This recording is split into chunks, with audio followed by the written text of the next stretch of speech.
Mes apie gimdymą atsimenam turbūt visą gyvenimą ir galim papasakoti kaip smulkmenų draugėm po 10 metų. Ir panašiai, nes tai tikrai, virsmas, gimstam kaip mamos, gimstam kaip moteris tikrai to žodžio prasme.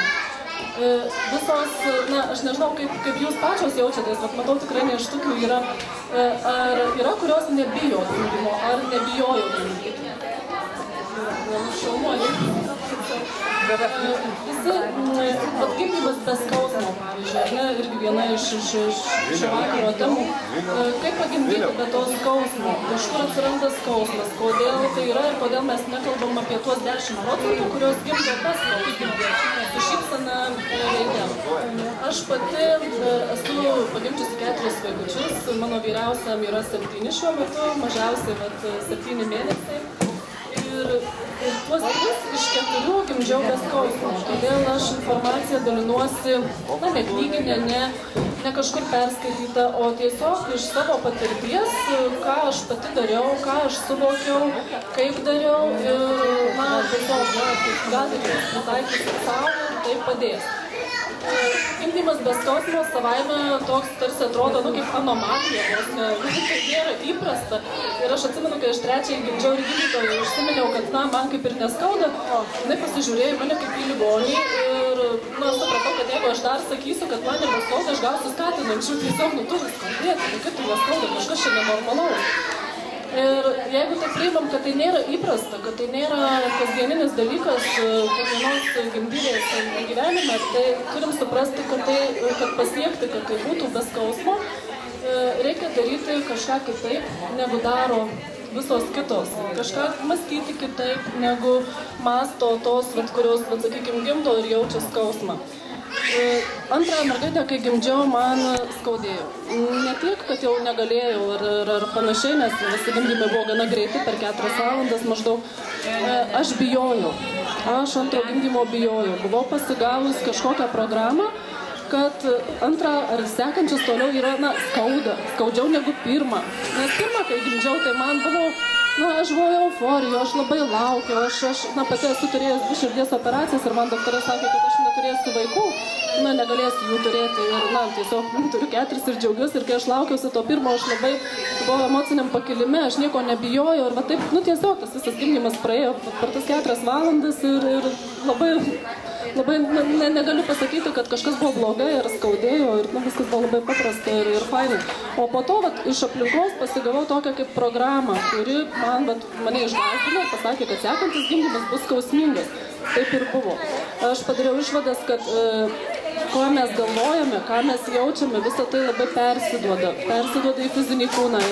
Ir gimdymo skausmas ar jo nebuvimas labai priklauso nuo mūsų emocijų, ką mes mąstome, ką mes galvojame, nes organizmas taip sukurtas, sutvertas, kad jisai mus saugo nuo to, ką mes bijom, saugo nuo skausmo. Ir kai prasideda gimdymas, jeigu išsigąsti viduje, organizmas siunčia signalus smegenys, siunčia signalus į gimdymo takus, kad vyksta kažkas blogo, pradeda blokuoti. Ir tai sukelia skausmą. Kaip išgyvendinti tą skausmą, tas baimės, tas programas visas? Mes turime priimti, suvokti, suprasti, kad žmogus tai nėra vien fizinis kūnas, mėsa, kaulai ir viskas, daugiau nieko. Mes visi puikiai jaučiame ir suprantame, kad yra kažkas daugiau. Yra tas dvasinis, subtilus pasaulis, kurio mes negalim paliesti, suvokti, bet visi jaučiam, kad tai yra. Ir aš tą supratau po to, kai prieš tai turėjau ir tas širdies ligas problemas ir visą kitą ir pasveikau, galima sakyti, per vieną vakarą, tiesiog suvokusi priežastį, kodėl aš sergu ir pakeitus tiesiog požiūrį, mąstymą, minčių formas. Ir taip galima dirbti su savim ruošiantis nėštumui.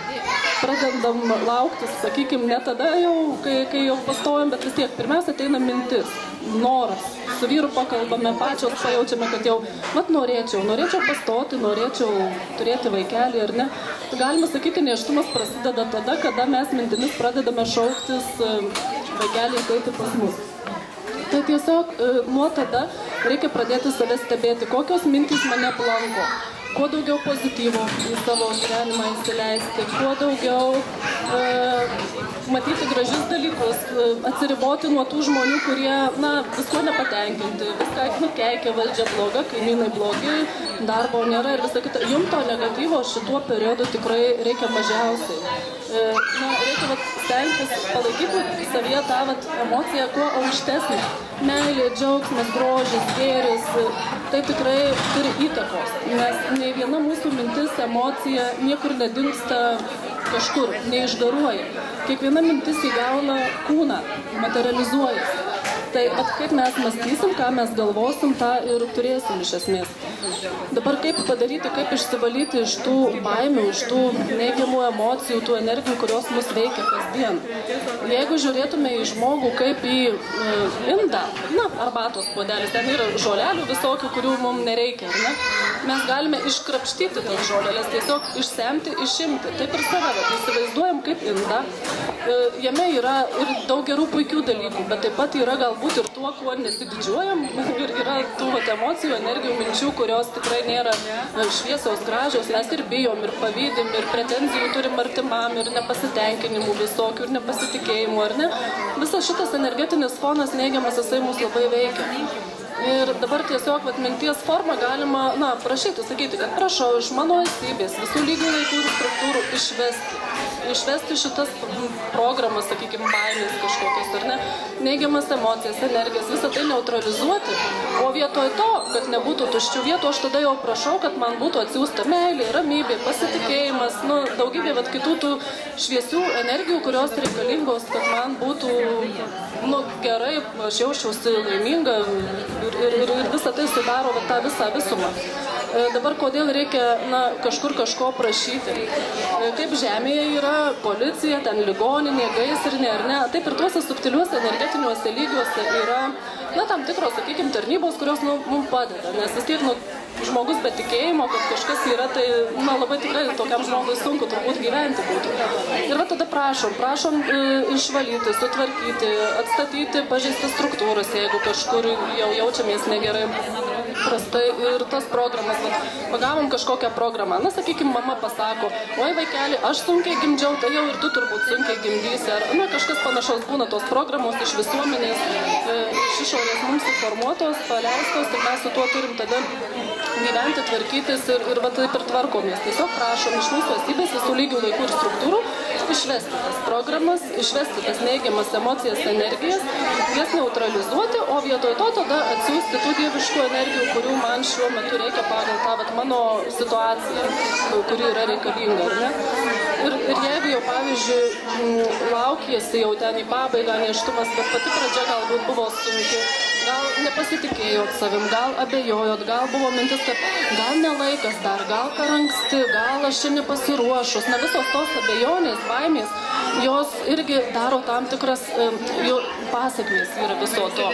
Vaikelis gali gimti, sakykime, viskas tvarkoja bus, bet jisai dažniau sirgs, nes ta neigiama energija, tarsi paleidžia tokią programą. Mes, jeigu nepasitikim, mes galvom, kad gal dabar nelaikas, ne vietoje ir panašiai, tai toks kaip ir atmetimas, atstumimas gaunasi energetiniam tam lygmenį.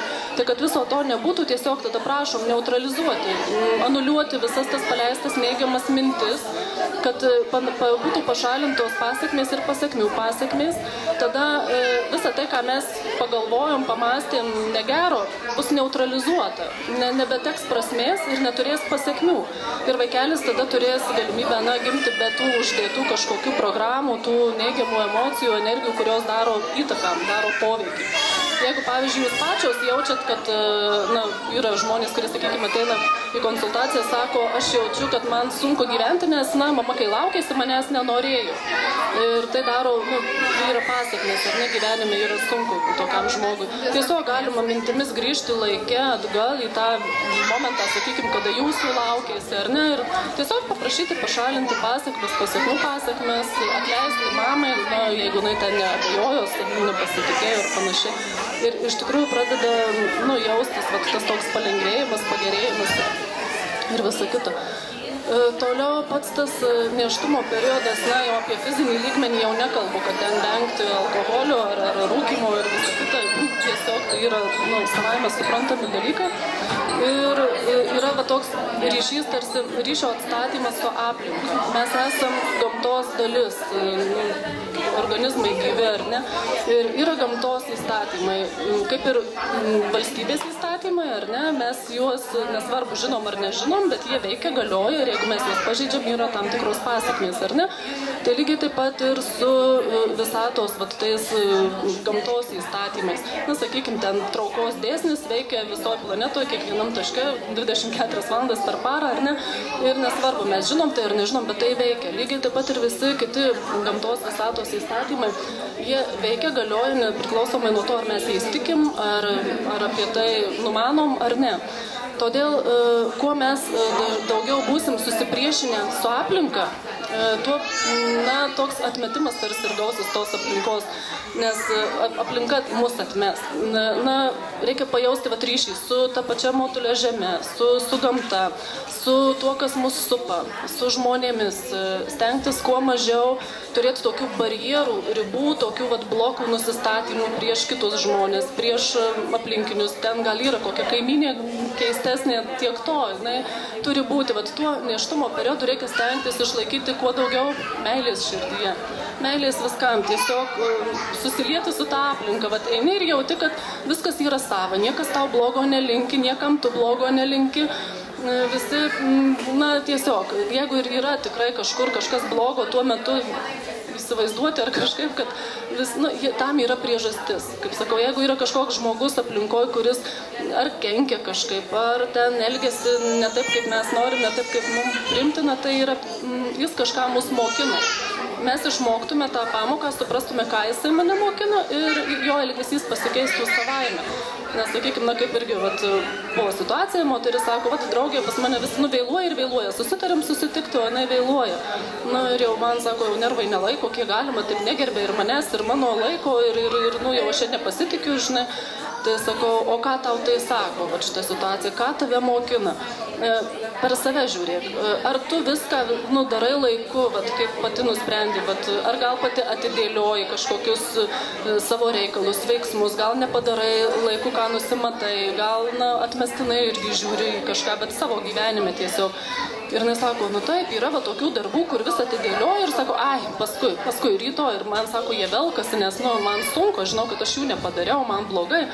Tai ta draugė tiesiog, taip besielgdama, nesąmoningai jai parodo, kad tu pirma susitvarkyk su savim ir jinai tą padarė ir tiesiog pasikeitė ir draugės elgesys, tiesiog išnyko ta situacija kaip nebuvę. Tai jeigu jūs kažkas jau iš aplinkos mokina, rodo situacijas, kurios jums yra nepriimtinos, nepatogios, užduokit pirmą savo klausimą, ką šita situacija mane mokina, ką man jinai rodo. Kai gausit atsakymą viduj, nes tikrai gausit, tą vidinį matymą turim mes visi, tik tai, kad jo nenaudojam pagal paskirtį. Nes, kaip jau sakau, geriausias toks testas būna, jeigu paprašyčiau papasakot jūsų, kaip atrodo jūsų, sakykime, namai iš išorės, ar ne, ar vidum, jums nereikia grįžti namo, kad pasižiūrėtumėte į namą, ar ne, ir man papasakotumėte. Jūs jau viduje, matot, galit ten apeiti aplink namą, ten pasivaikščiot ir papasakot. Tai šitas vidinis matymas, jis naudojamas, aš nežinau, ir ekstrasensai turbūt jį naudoja, nes jo pagalba galima pamatyti labai daug įdomių dalykų. Galima pakalbėti ir su savo vaikeliu, kuris ateina ir ruošiasi ateiti, ar ne. Ir, tiesiog aš atsimenu, kai 4-osios laukiausi, aš buvo tokių abejonių viduj tarsi, ar aš sugebėsiu, vis tik 3 vaikučiai maži namuose, ar aš sugebėsiu tą laiką paskirstyti, tą meilę, dar kažką, taip kažkaip buvo tokio lyg abejonių. Ir man tuose vaizdiniuose, tuo vidiniu matymu, tiesiog su dukryte tarsi pakalbėjau, aš ją įsivaizdavau, aš nežinau, kaip siela, kaip esybė tokia. Ir pajaučiau tiesiog iš jos tokią sklindančią, nežinau, atėjo tokia kaip meilės, kažkokios bangaramybės ir tokia mintis tik atėjo, tu tik priimk, tu tik, atsipalaiduok ir viskas bus gerai, mes jau čia susitvarkysim. Ir, tikrai, kaip ranka nuėmė tas baimės, tokias nusiraminau, žinau, kad jinai, yra tokia. Ir tikrai tie vaikučiai, jie maži kūnų, bet jie savo sielą, dvasia, jie tikrai yra nemaži, jie galbūt dar didesni ir senesni už mus. Ir reikia tik pasitikėti jais. Jie tikrai žino, kur ateina, kodėl ateina, nes ne šiaip savo papuola tam tikri vaikučiai į tam tikras šeimas, jie renkasi, nes to vaikelio buvimą galima jausti dar prieš pastojant. Kitos moterys tiesiog jaučia, kad sako, jaučiu, kad kažkas yra, kartais išgirsta mintyse, kad kažkas pašaukia mamą ar panašiai. Na, tikrai yra tokių liudijimų, tokių pasakojimų. Tai jau kai laukėsi, tai tiesiog stengtis mintimis vis kalbėti su savo vaikeliu, nes mes ar taip vaizduose kažką tai vaizduoti įsivaizduojam. Galim laisvai, tiesiog pasakau žodį mama ir jau visos galvoje mama turbūt jau mato, tai įsivaizduojat ir gali su jo mintimis pasikalbėti, ar ne? Ir tas pasikalbėjimas mintimis, tam vidiniu matymu, jis anksčiau ir vėliau nusileidžia į fizinį lygmenį. Jeigu mes susitaikom su kažkuo mintyse, jeigu esam susipykę, po kažkurio laiko, po 2 parų gali būti, po paros, po savaitės, žiūri, kad jau nebeliko to priešiškumo ir fiziniam lygmenį. Tu tą žmogų sutikęs gali kalbėtis paprastai ir žiūri, kad, net nelabai gali kitą kartą ir prisiminti, dėl ko ten tas pyktis buvo, tas barnis toks. Tai ir su savo vaikeliu, kai užmezgam ryšį, tada ir gimdymo metu jisai gali mums tarsi padėti. Svarbiausia nesusikoncentruoti gimdymo metu į savo pojūčius, kad kaip man baisu, kaip man dabar skaudės, kaip man dabar blogai. Tas man turi nueiti tarsi į šoną, dabar kaip jam tai baisu, jo gyvenimas griūva. Jis gyveno šiltai, savo ramiai, o čia dabar, sienos spaudžia, viskas slegia, ar ne, kažkur turi eiti kitur, kur nežino, ar ne.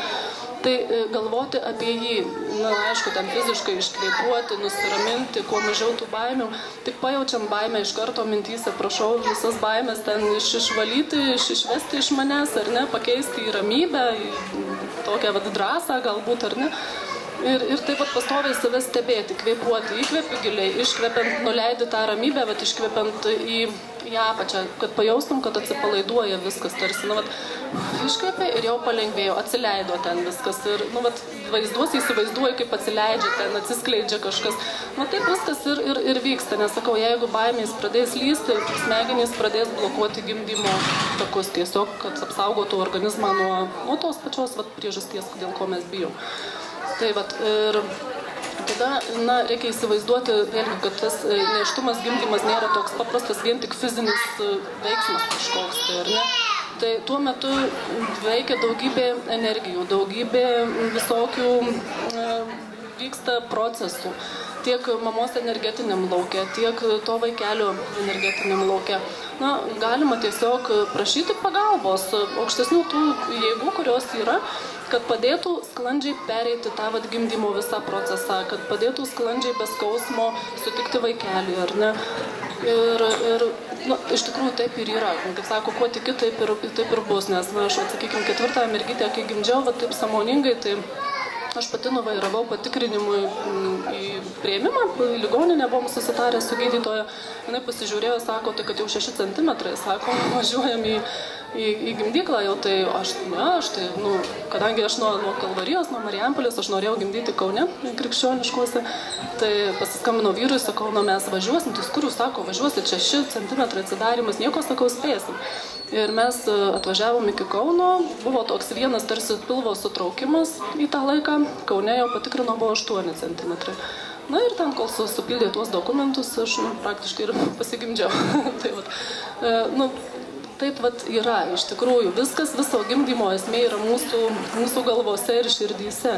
Iš tikrųjų reikia įsileisti tą mintį, kad įmanoma, kad tikrai taip yra, taip vyksta. Dabar kol kas, sakykime, 10% pasaulyje gimdo be skausmo, ar ne, sakykime.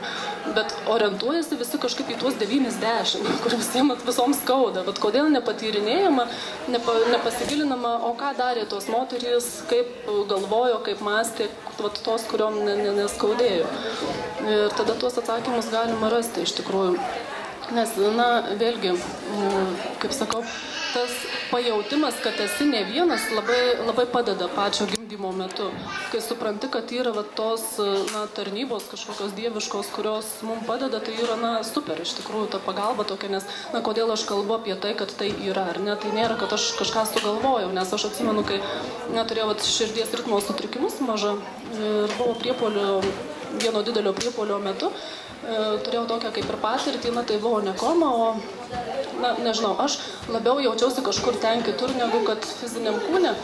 Ir ten tuo metu pamačiau ir supratau, kad nesu vien tik tai kaulai ir mėsa, kad žmogus tikrai yra daug daugiau ir yra tie energetiniai subtilieji lygiai laukai, kuriuose mes ten irgi mūsų esybės sielos daug ką daro ir susitinka ir bendrauja ir tie mūsų santykiai su žmonėm yra ne šiaip savo, kad mes susitikom atsitiktinai kažkokį žmogų, tai dažniausiai mes jau tenai būnam kažkur irgi susitikę, pabendravę ir susitinki vieną, gali iki paryčių kalbėti, dušę atvėrus ir atrodo 100 metų tu jį pažįsti, o su kitu nesinori nieko bendro turėti, tai vis tik ateina iš aukščiau tas pojūtis, galbūt iš praėjusių gyvenimų. Ir dar irgi tas svarbus toks momentas gimdymo, prieš gimdymą, tas baimės valant, tiesiog, suvokiam, kad jeigu praeitam gyvenime kažkur aš, miriau gimdydama, ar ne, galbūt, sielos atminty, tai liko ta informacija, niekur nedingo, mes, visas tas patirtis, kurias sukaupiam tiek šiam gyvenime, tiek praeituose, mes jas turim, mes jas viduje žinom, kodėl vieni bijo skristi, net neskridę lėktuvu, bet ta baimė būna paniška, ar ne, iš kur tos visos baimės kyla, tai jos ateina iš seniau. Ir lygiai tas pats ir su gimdymu. Tai prieš gimdymą būtų gerai tiesiog paprašyti, kad prašau paleisti automatiniam uždarimui visus tuos gyvenimus susijusius su gimdymu.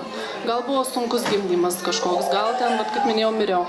Gal aš kaip tik buvau kažkokia ten pribuvėja ar nežinau, dariau kažką negero kitom ar ne gimdyvėm. Tai visą tai sukrauna tą patirtį ir iš to gimsta ir karma, gimsta ir kiti dalykai, kurie įtakoja patį nėštumą, patį gimdymą ir panašiai. Tai visą tai susitvarkius, išsivalius tą praeitį, kuri velkasi kaip uodega, ar ne? Tada jau atsistojam pilnai ant savo kojų ir dirbam su tuo tiesiog, iškilo situacija, kažkokia mintis atėjo, kodėl aš tai pagalvojau, kodėl aš dabar čia pabijojau, o kodėl dar kažkas, kodėl yra kažkokie nusistatymai. Užduoti savo vidui klausimą ir gauni atsakymą. Nes, mūsų mintys pastoviai, jos ten galvoj kursuoja, ten vyksta pokalbiai, dialogai, visokie, viskas. Tai jeigu mes pradėtume sąmoningai galvoti, mąstyti ir užduoti klausimus, mes juos ir gautume tuos atsakymus. Ne veltui sakoma, kad visa informacija, viskas yra mumyse. Taip ir yra. Ta visa informacija ir yra mumyse, tik tai reikia ją iškelti į paviršių, ištraukti į paviršių. Tai jeigu aš ruošiuosi gimdymui, sakykim, tai galima taip ir sakyti, kad prašau man suprantamų būdų atsiųsti visą reikalingą informaciją, kuri reikalinga gimdymui, atsiųsti visas reikiamas dieviškas energijas, kurios reikalingos gimdymui, nėštumui ir panašiai. Paruošti žmonės, su kuriais aš bendrausiu, paruošti gydytojus, personalą, pas kuriuos aš gimdysiu, ar ne, išvalyti, ten dieviškom energijom patalpas, kuriuose aš būsiu, nes, įsivaizduokim, kas vyksta, atvažiuoju į gimdymą, o gimdykloje galbūt ten prieš mane gimdė yra nemažai moterų ir ten jos visos irgi ir bijoja, ir rėkia, galbūt ten ant vyrų pykė, ką tu man padarė ir visas tas energetinis fonas, jis, kaip debesis ten ir kabo, jis niekur nedingsta realiai. Tai jeigu aš paprašau, tiesiog išvalyti, išsklaidyti, tą negatyvą neutralizuoti, tai realiai taip ir įvyksta. Ir tada jau įeini su savo energija, į tą švarę erdvę, būni paprašius paruošti personalą gimdymui, būtent pasitaiko, kad galbūt prasideda gimdymas tada, kada dirba reikiamas žmogus, kuris tikrai tau padės taip, kaip geriausiai, kad padeda, nes iš tikrųjų yra labai svarbu, koks žmogus pirmas palies tavo vaiko galvą, sakykime, ar ne. Tai tas žmogus galbūt atėjo iš namų irgi ten piktas su savo kažkokiom situacijom ir jam ten tas gimdymas tik greičiau, kad čia būtų kažkaip, ar ne, ir tai geriausia būtų, kad jau būtų pasiruošę žmonės, nes fiziškai tai mes kaip ir nieko nedarom, nešnekam nei su tais daktarais, nei su personalu, bet jeigu aš paleidžiu mintį, kad prašau paruošti žmonės, su kuriais aš bendrausiu, tai realiai ten subtiliam tam lygmenį energetiniam viskas taip ir įvyksta. Mūsų esybės pabendrauja, pasitarė, kas kaip kam geriau ir po kurio laiko nusėda, nusileidžia į fizinį lygmenį ir būna, bet atsikeli ryte, paprašai, kad paruoštų šiai dienai, kad viskas sklandžiai gerai vyktų, visus tos žmonės, su kuriais bendrausiu, ar ne, ir susitinki su vienu pabendrauju, kaip ir viskas gerai, ir su kitu pabendrauju, ir viskas aišku, taip sklandžiai praeina. Tai šitą galima tikrai pabandyti, neskauda ir nieko nekainuoja, ir pajausit skirtumus, kaip keičiasi diena, kada ją nugyveni šiaip savo bilę, ir kada nugyveni su tokiais pasiruošimais, tarsi sąmoningais paprašymais, kad būtų paruošta, bet viskas tai dienai. Tai lygiai taip pat ir gimdymui reikia pasiruošti, tiesiog prašyti sąmoningai, kad būtų paruošta vieta, laikas, personalas ir visa kita. Būna ten vėluoja gimdymas arba anksčiau laiko. Tai tiesiog tai yra normalu, nes vaikas pats renkasi, kada jam gimti geriausiai, kada gal kažkokio suvokimo dar trūksta, gal kažkokios minties dar trūksta, kad būtum jaustumėsi pilnai rami viduje ir galėtum pasitikti tą vaikelį atvirą širdim, su džiaugsmu, su meile, ne su baime. Nes ta emocija, energija, su kuria pasitiksit vaikelį, iš tikrųjų ir kažkiek lydės. Aišku, jeigu jau turit pasigimdę vaikelius ir ne patys geriausi prisiminimai apie patį nėštumą ir gimdymą, ar ne, visą tai irgi galima sutvarkyti, nes mintimis nėra nei laiko, nei dar kažko, mes mintimis galim nusikelti į bet kurį įvykį praeityje, ar ne. Tai tiesiog grįžtam į tą vietą, į tą situaciją mintimis, paprašom, kad būtų viskas sutvarkyta, atstatyta tvarka pagal mano ir to vaikelio, sakykime, dievišką planą, kad viskas būtų taip, kaip turėjo vykti, kad visas negatyvas toje situacijoje kuris kilo, turėtų būti neutralizuotas, ar ne, nes galbūt supyko man daktarės, gal ten akušerė kažką ne taip padarė, gal ten, ne taip viskas buvo, kaip aš tikėjausi ir norėjau, ar ne, visokių situacijų gali būti, ar ne, gal sunkus tas gimdymas buvo.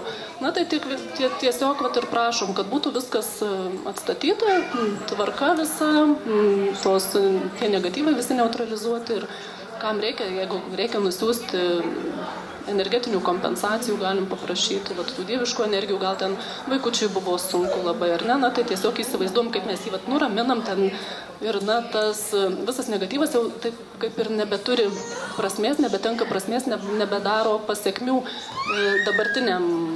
dabartiniai situacijai, ar ne, nes, viskas yra labai susiję, mūsų mintis, kiekviena jinai labai daug kurianti, ar ne, kiekviena neigiama kažkokia mintis, jinai sukuria kažkokią tai pasekmę. Sakykime, aš pagimdžiau pirmąjį vaikutį ir kažkaip, viduj tarsi pasidžiaugiau, kad, oi, kaip čia fainai, kaip čia gerai viskas įvyko, kaip čia greitai, tarsi toks buvo nosiai šiek tiek užrietimas, kad, mano vaikas tai jau, vau, fainai, ir aš čia pati labai jo taip, ir kas gaunasi.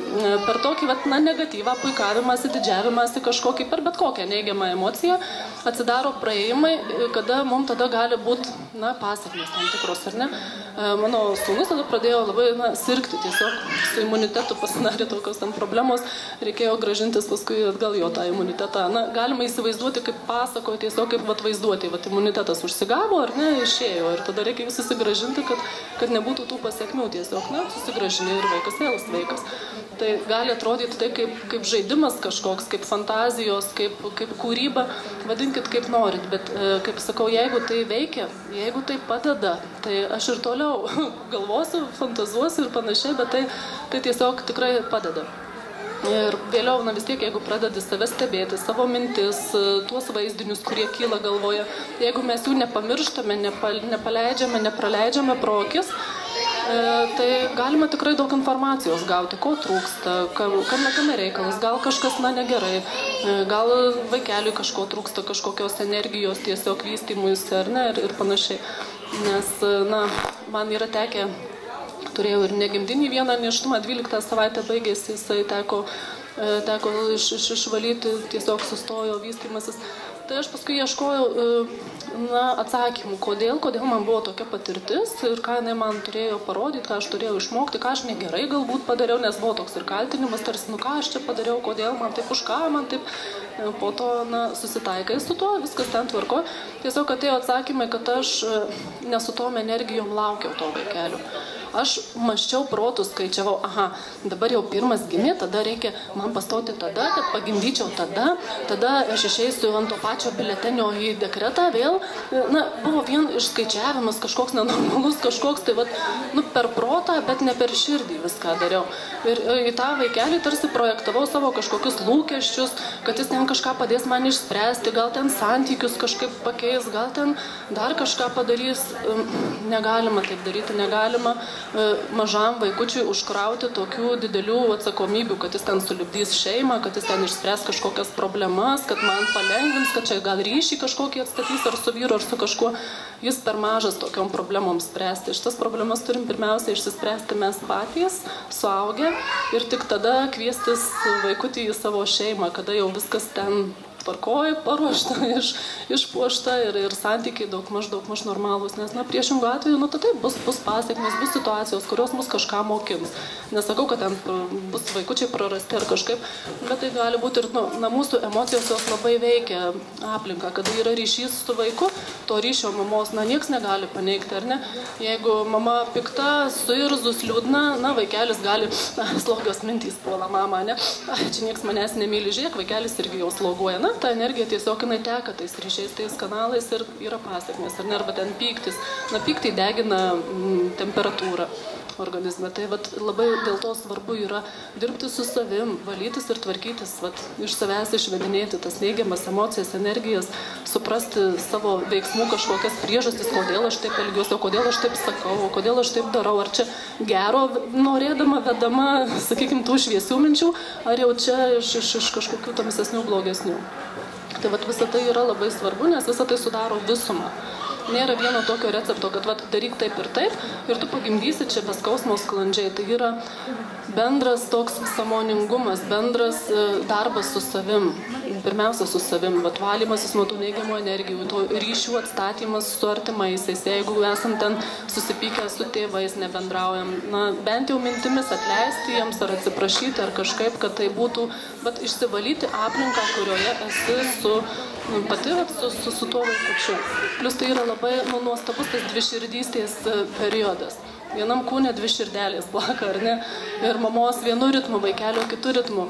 Kada labai skiriasi vat, tos, na, sakykime, vibracijos, emocijos, ar ne, vaikelis, na ką, jisai dar, na, šviesus, jisai, nu, jam viskas gerai, jo bangos, vibracijos dažnos, o mamos, jeigu mama ten, sakykime, būna pikta, liūdna, ten, to negatyvo daugiau, vat, mintyse yra kažkokio nepasitenkinimo, tos vibracijos jos būna sunkesnės, dažnesnės, nu, tokios, vat, nu, nežinau, na, sunku pasakyti, pajausti galima, ar ne?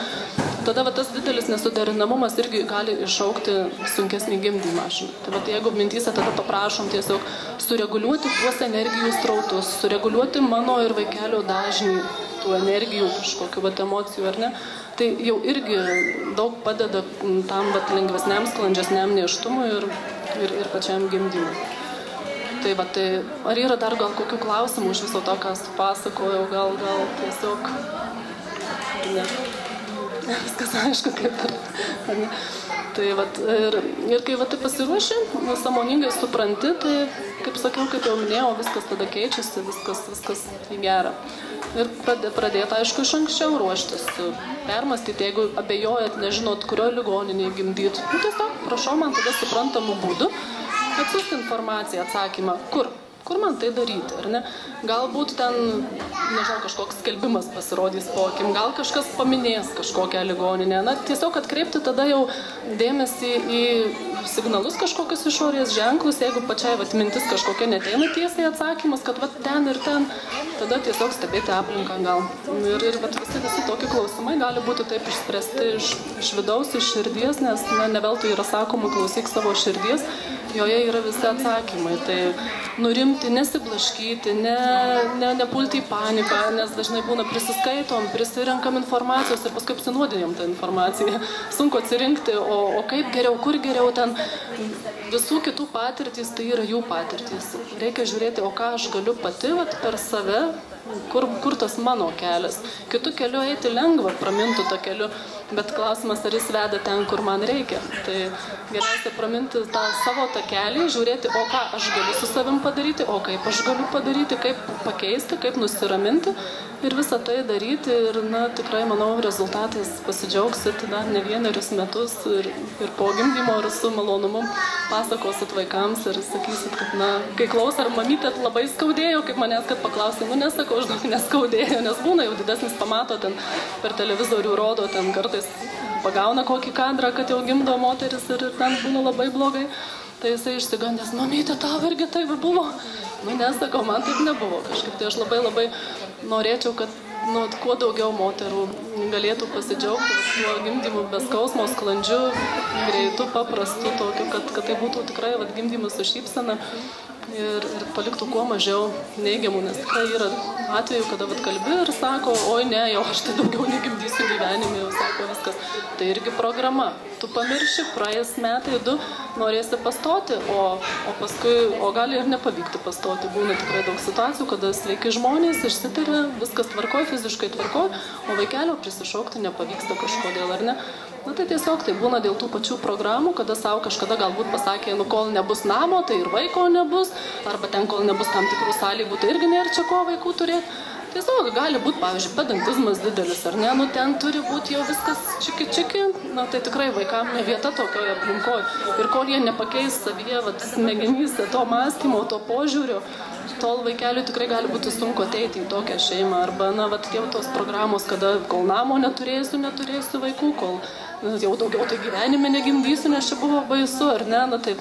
Jeigu pagaunam, kad jau yra kažkur tokios programos arba pažįstam tokių, kad jie galėjo tokias programas savo susikurti, tai tiesiog galim kažkaip, švelniai užuominą pasakyti, kad gal tu tas programas kažkaip jau pasinaikink, nusiimk, tiesiog jau gal priimk visą tą gyvenimą, kuris ateina iki tavęs atvirai su meilė tiesiog, kaip jau bus, tai bus, nėra to namo, tai nėra, užaugs ir bute, tai tiesiog. Tai ką, tai linkiu visoms tada neštukiems ir ne laimės, sveikatos, gerų periodų ir ramių naktų po to. Ačiū labai. Ačiū labai jums, Renata. Taip pat irgi įteikiam padėką mūsų. Tikimės dar nudžiuginsite mūsų savo paskaitomis. Be abejo, kviesime. Visoms mamytėms tai noriu irgi padėkoti, kadangi tai buvo mūsų paskutinė paskaitėlė ir būtent paskutinė paskaitėlė mūsų šitoje rudens sesijoje. Tai visas norėčiau pakviesti taip pat pavasarį.